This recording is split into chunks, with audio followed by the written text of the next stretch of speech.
Estamos a entrar num clima que a humanidade nunca viveu. Os cientistas estimam que os últimos 3 anos podem ter sido os mais quentes em 125 mil anos e todos os anos nós estamos a bater novos recordes. E neste planeta que está mais quente, mais poluído, com mais pessoas, a pergunta passou a ser como é que vamos proteger a nossa saúde? E é isso que vamos tentar perceber hoje aqui no Hora de Agir. Formas de poluição muitas vezes invisíveis, um inimigo silencioso que afeta a nossa saúde todos os dias. A civilização industrial trouxe progresso e conforto, mas deixou marcas profundas no ar que respiramos, na água que bebemos e nos ambientes onde vivemos. Hoje, a poluição atmosférica é o maior risco ambiental para a saúde. 9 em cada 10 pessoas no mundo respiram ar contaminado. Na Europa, milhares de mortes prematuras estão associadas às partículas finas, ao dióxido de azoto e ao ozono.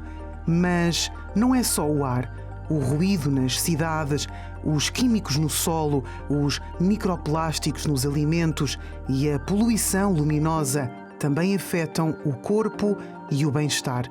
Os impactos são diferentes, muitos são invisíveis, mas todos têm consequências reais na nossa saúde. O corpo humano tem limites e este calor extremo está a empurrar esses limites. Quando a temperatura sobe, é o risco que sobe também. Mais infartos, mais AVCs, mais mortes silenciosas. Vamos compreender porquê e começamos pelo stress do calor.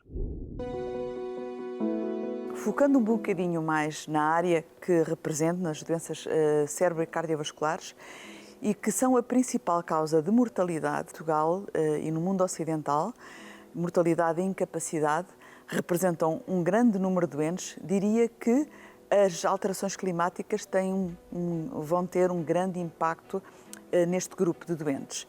Sobretudo a poluição é já o 4º fator de risco em termos de patologia vascular, de causa de infartos e causa de AVC.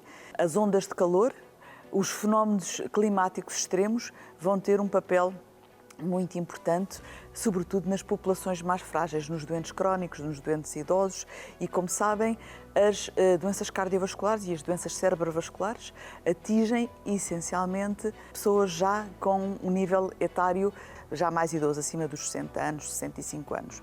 Não quer dizer que não haja doentes jovens, mas são sobretudo os mais idosos. Ora bem, evidência científica nós já temos muita. Há estudos que provam que a biologia vascular é fortemente influenciada pelas alterações climáticas, nomeadamente pelas ondas de calor, ondas extremas de calor, como o frio extremo, provocam um aumento de infarto e de AVC por mecanismos diferentes, mas tem impacto direto. Há estudos em termos de investigação básica, investigação translacional, que mostram como é que este tipo de fenómenos climáticos impactam na inflamação, portanto aumentam a inflamação vascular e aumentam os fenómenos de tipo embólico, trombótico, como o infarto e como o AVC. Naturalmente são sempre as populações mais frágeis, as mais doentes, as mais suscetíveis que sofrem com estas alterações. Tivemos 2023, 2024 recorde de ondas de calor em grande parte do Brasil. Então, nós temos que buscar a primeira solução, a restauração da vegetação urbana, mas também nós temos que criar soluções de infraestrutura verde, conseguir financiar as populações pobres a colocar painéis solares nas suas residências, no telhado, e essa energia solar é muito mais barata, e aí pronto, mantém o ar-condicionado funcionando nesses dias de calores extremos. Isso vai salvar milhares e milhares de vidas aqui no Brasil. Está documentado numa onda de calor que houve há cerca de 3 anos e que afetou particularmente o Canadá. Houve cerca de 700 mortes súbitas que foram consequência daquela onda de calor e provavelmente tem a ver com aumento do infarto, aumento dos equilíbrios hidroeletrolíticos e com impacto nas arritmias e na morte súbita. Portanto, há atualmente muita evidência que suporta o impacto major que as alterações climáticas vão ter nas doenças cérebro e cardiovasculares. Portanto, naturalmente, o sistema de saúde tem que estar prevenido e tem que antecipar o aumento da carga assistencial que irá sofrer com as alterações climáticas. Falamos muito do calor extremo, mas o frio continua a ser uma ameaça silenciosa que em Portugal mata ainda mais que o calor. Casas mal isoladas, pobreza energética, pessoas que não conseguem manter o aquecimento. É aqui que o clima se cruza com a desigualdade e também com a saúde. Nós, quando estamos expostos a temperaturas extremas, e neste caso estamos a falar do frio extremo, aquilo que acontece é que o nosso corpo tenta manter uma temperatura confortável. Esse processo está associado a um esforço acrescido, a um stress acrescido. Normalmente, neste processo, o corpo humano acaba por exigir mais de diversos órgãos, de diversos sistemas. E aquilo que acontece é que temos um aumento da mortalidade, de internamento da doença, por doenças do aparelho respiratório e doenças do aparelho circulatório.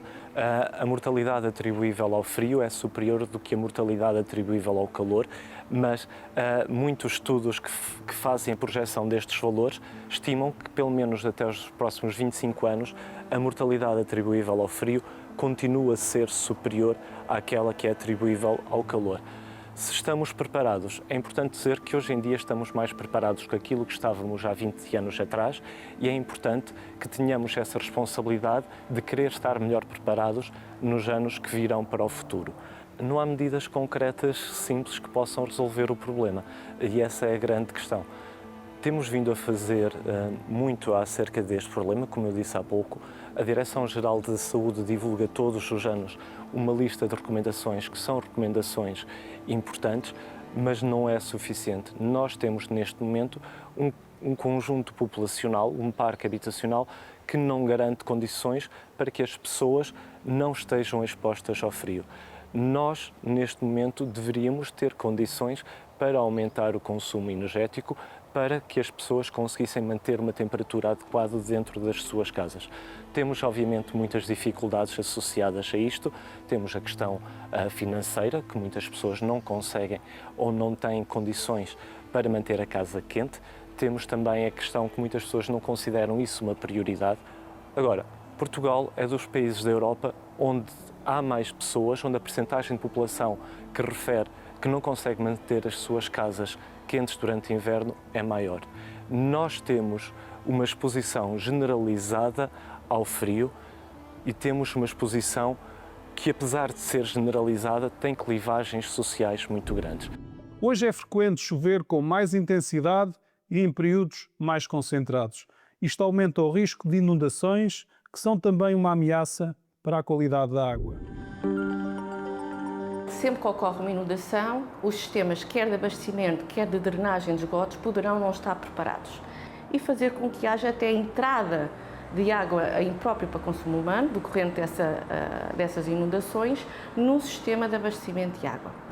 Outro aspecto que é importante também referir, em relação ao compartimento aquático, já está manifestado o fato de a escassez de água poder impactar, diminuindo a capacidade de autodepuração, quer de poluentes, quer de contaminantes, tornando a água para consumo humano imprópria.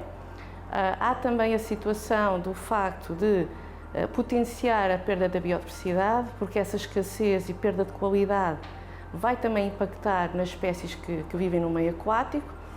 E, por último, na falta de alguns recursos hídricos, a população poderá ir consumir água que não é nem vigiada pelas autoridades de saúde, nem controlada pela entidade distribuidora e, consequentemente, poderá contribuir para a manifestação clínica de algumas doenças, quer gastrointestinais, quer respiratórias. Com o clima a mudar, está também a mudar a polinização e a nossa exposição a alergénios. No mundo de mudança climática, há fatores que estão alterados, nomeadamente os alergénios. Isto é, as pessoas estão mais sensíveis às plantas. E porquê? Porque a polinização não é igual Por exemplo, uma gramínea, uma ervinha que está aí, pode ter vários períodos de polinização. O problema é que, quando há muitos alergenos, o que vão fazer? Vão estimular a parte respiratória e vão desencadear cada vez mais processos inflamatórios, processos em que se libertam substâncias e que vão desencadear os fenómenos asmáticos todos, das pessoas não se sentirem bem. Junta-se ainda com as mudanças climáticas, as ondas de calor, o aumento dos bolores e isso com o aumento da precipitação.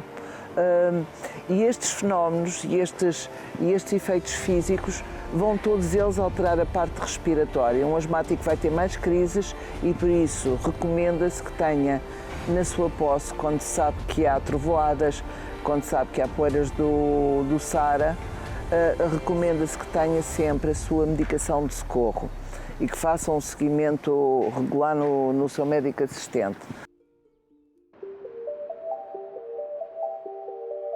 Desde a Revolução Industrial que temos assistido a um consumo crescente de combustíveis fósseis, nomeadamente carvão, petróleo, gás natural, e estes combustíveis necessários para os transportes, para a indústria, para as mais variadas fontes de energia, contribuíram para este aumento da poluição, associado também ao facto de que temos cada vez mais uma pressão urbana, também um parque automóvel cada vez maior, temos desflorestação, queimadas, um conjunto de problemas que hoje nos assolam e que contribuíram para o aumento da poluição do ar que hoje temos em mãos e que é um grande problema de saúde pública. Os grandes poluentes são sobretudo a matéria particulada, designadamente as partículas finas, que são capazes de ser inaladas e até as ultrafinas chegarem às zonas mais distais do nosso organismo, uma vez chegando aos pulmões. Temos o dióxido de azoto, aqui tem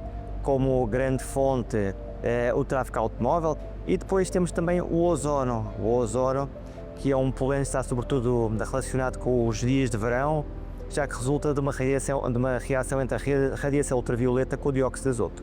A poluição do ar, de facto, tem um impacto muito grande ao nível das vias aéreas, até porque elas são a porta de entrada destes poluentes. Uma vez inalados, atingem os pulmões e boa parte das vias aéreas.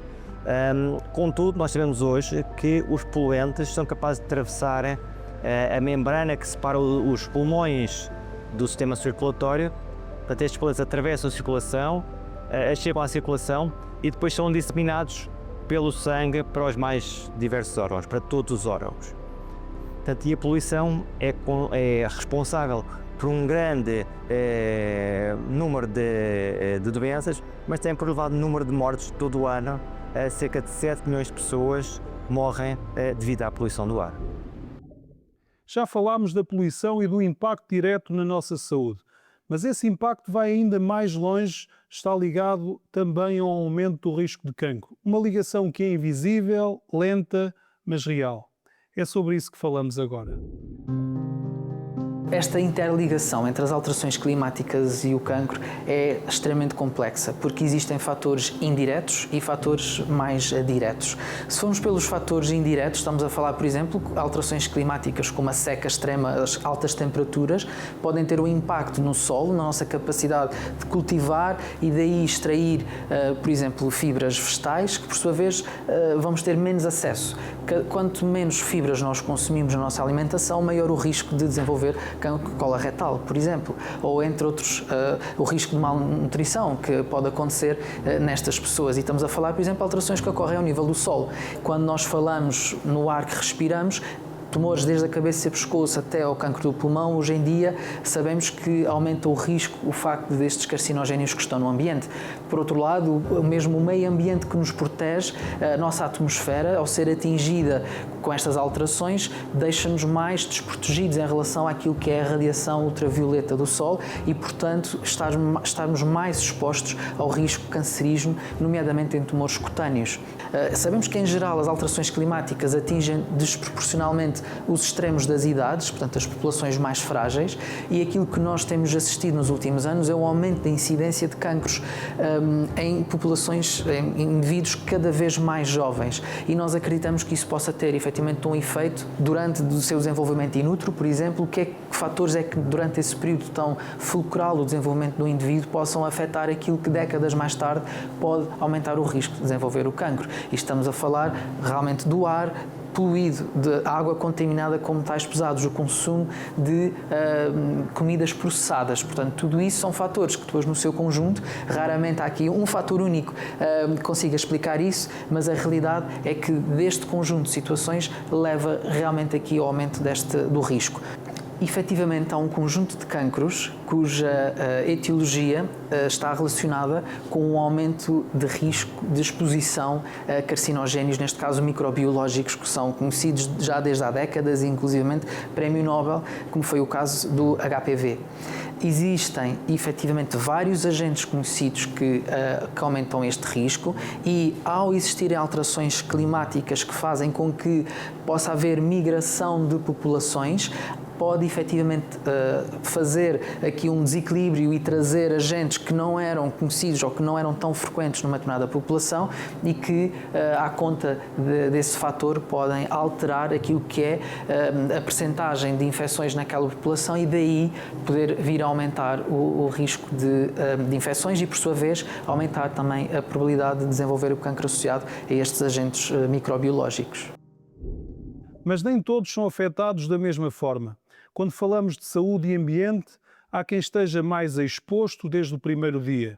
A gravidez, a infância e o desenvolvimento das crianças são particularmente sensíveis à poluição e ao clima que mudou. E tudo começa quando nos encontramos na barriga das nossas mães.